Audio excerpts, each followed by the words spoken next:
Anisha an Litir Bheag, seo Litir míle seachgat sa cóig.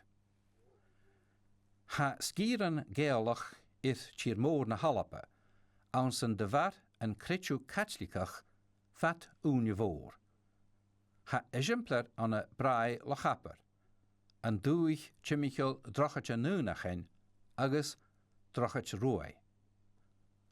Va mi anan drochat roai is tugad. Chaimi ton English catlicich, English nuv meirat. Se English vria a ha eintje. Na brein ha unet korsigtje da vari nich gilip, an nuv Astràilianach. Va buntenis ik mari da galape kutschach, agus gusanrichtje da grachat roai. Va a maher, flori, a krinjachen an a glean roai. Va a hacher, allaster, a moorlaken an a glean spien. Chanille seljer an rood eilach a gele ik an tai. Ach hacheret gele an een Australië. Rein allaster illerach an een 8 keer tjiek trichit sa hoch. Gai Florian davliane en Jason. Rukig Mari fasker Melbourne an een 8 keer tjiek kerret sa ga. Mus roi fichet bliane goos.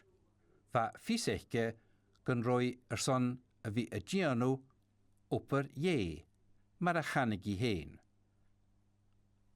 Holemi vagunje an een Australië a ha eilach een echtri, gebig Alister agus Flori a brien Gaelic richele. Maar sin va an kanen ik mari kutschach. Chanungo sin a jerve geta. An een 8 keer tjiek, sjachget se 3, reini turus a galape. Gai a geli na karsten ichke an a krinjachen. An een Australië va Mari en Saas an a vi a kur buian oer agus skaltjen dói. Geta gulingi salu mi julden sakkert agus politics na hiklische. Gai Mari a chur amach as an English. Ach genich an paap, pias an nui, gan roi a giano upper va. Chushini clú te vestein na hiklische. Fatte an jay a baas, vai a hanjachig maar vjannichtje. Gai an nuvachig an a daviele sa jich. Ha an kochanal catchlikach an a drachat roai, maar a vik doel, gema mochtjal ashte.